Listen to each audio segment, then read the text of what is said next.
Hi, this is O'Connor. Welcome back. Global supply chain management, but this is a week where we talk about blockchain. Wow, blockchain, it's the solution for everything. No, it's not.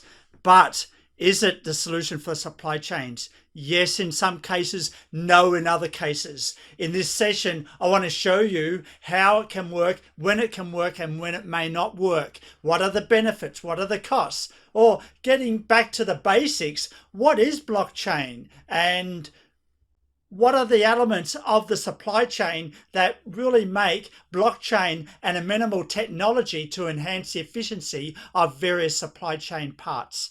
Stay tuned. Let's get into this, shall we?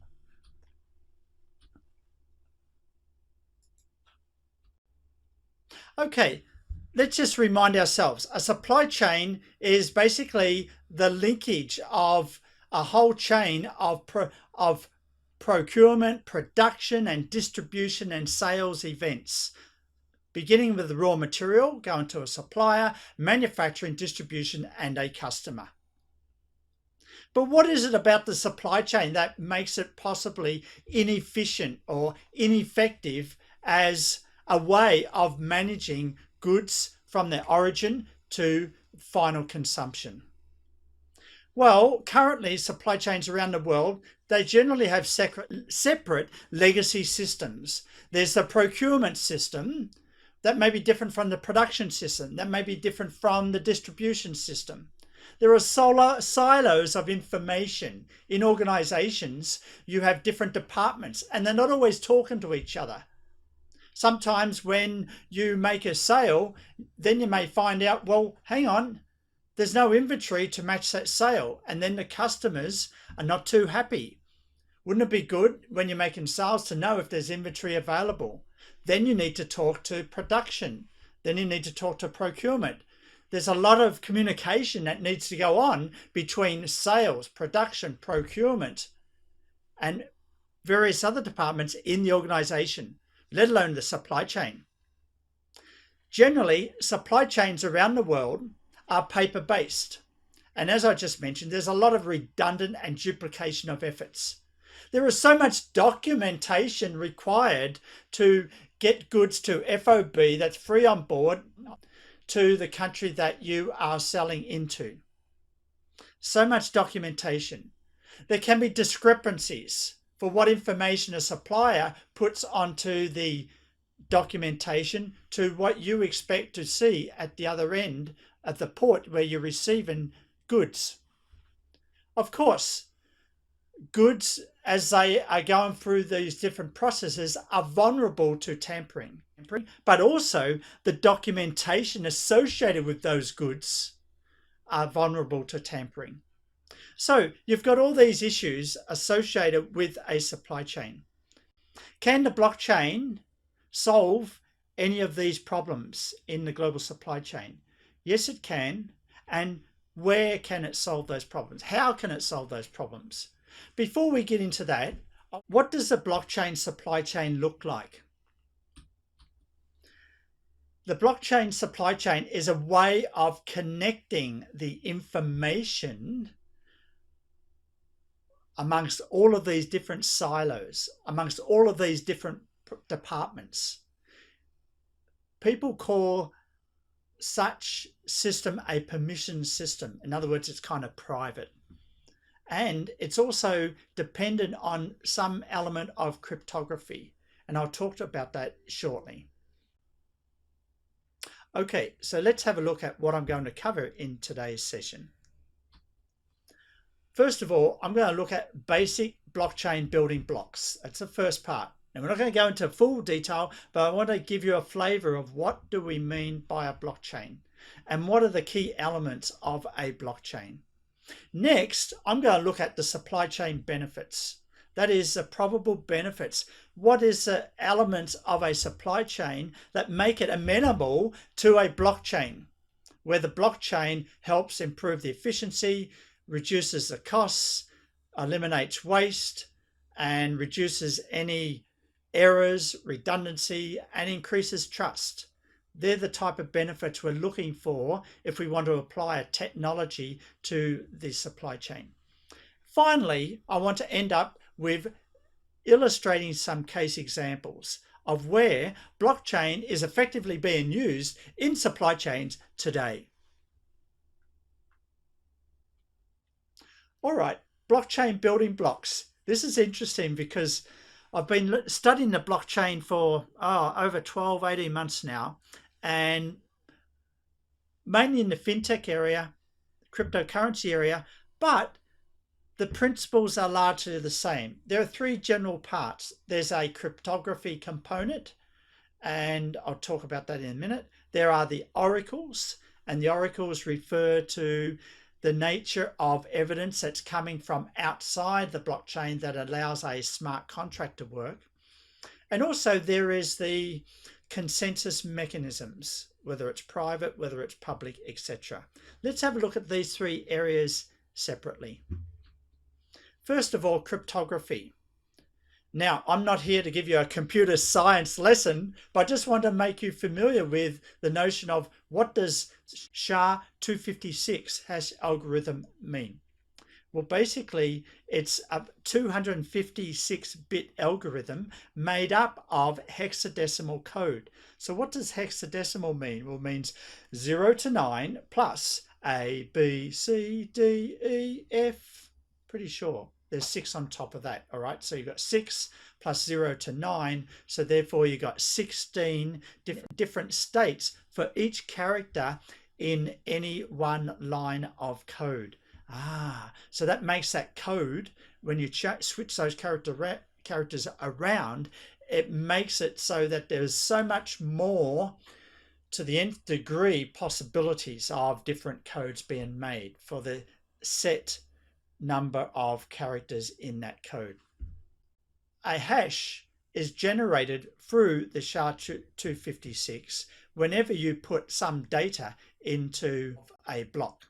And in this case, we may put in hello, and out comes from that is a hash. If we put hello with an S on the end, that hash turns out to be totally different. Next, we have a look at a block, and that's where we have a nonce, where we have the data and the hash. And the purpose of the nonce is to actually just to provide a header for that particular block. Each block contains data, and then there's a hash algorithm that is produced on the basis of the data that is in that block for a particular nonce. So where does the blockchain come into it? Well, that's where we go to the bottom part, where we start to link a lot of these blocks by showing the previous hash. As you can see down the bottom, the hash that was calculated by the first block now becomes the previous hash in the second block, and then that becomes welded into the second block and cannot be changed. And the data in the second block is now transferred into a new hash at the bottom of the block, and then that new hash goes as a previous hash in the third block. And as you can see, we start to chain all of these blocks together.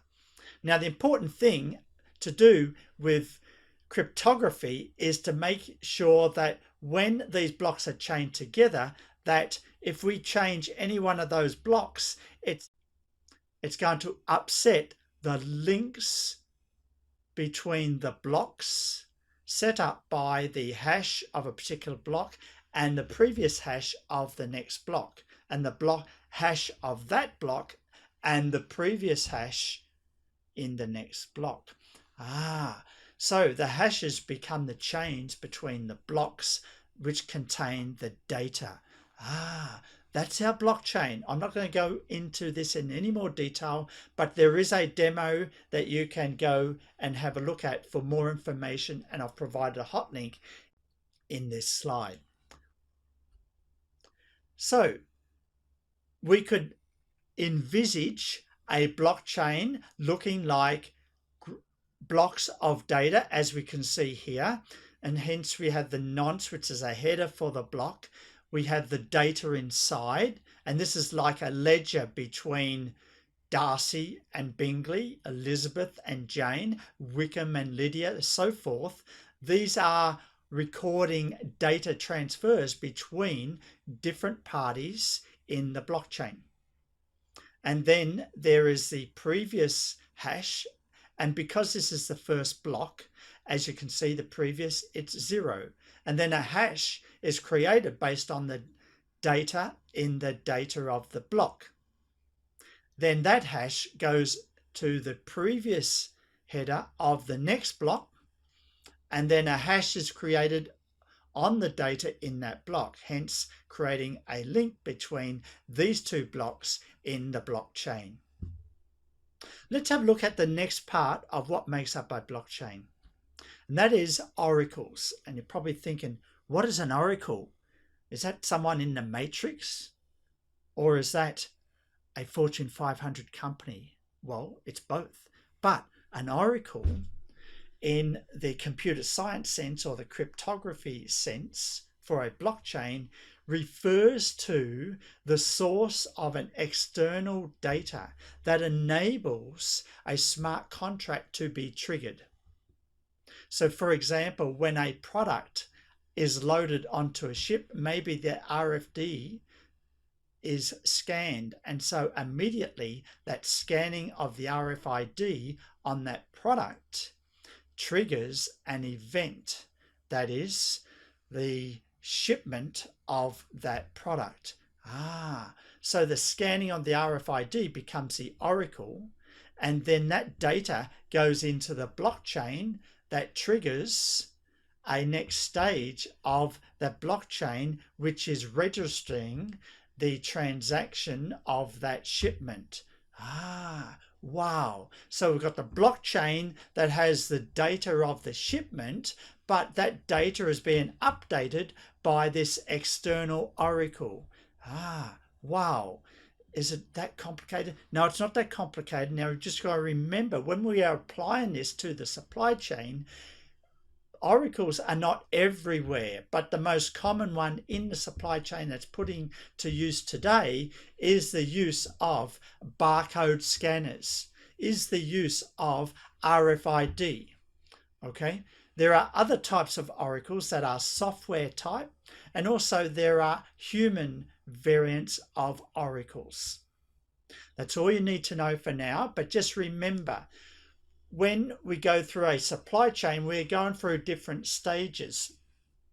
And if we were to set up a smart contract, instead of getting humans involved, we may have to rely on a hardware type oracle to trigger various gates which physical products are moving through. And that's what we mean by an oracle. So an oracle contributes to the blockchain by providing an external trigger to go to the next stage or to the next block in the blockchain. It triggers a transaction. It triggers the fact that products have moved from A to B. Wow. Okay, so we've got cryptography, if that's not enough. We've got oracles, if that's not enough. What's next? Consensus protocols. Wow, we know all about this. Why? Because of Bitcoin, don't we? Yes, and we all think Bitcoin is the blockchain. Well, Bitcoin is an example of the blockchain, but blockchain isn't Bitcoin, and Bitcoin isn't blockchain, all right? Blockchain is the underlying technology. Bitcoin is an application of blockchain. Okay, so why am I talking about Bitcoin here? Bitcoin is probably the most famous example of a public blockchain.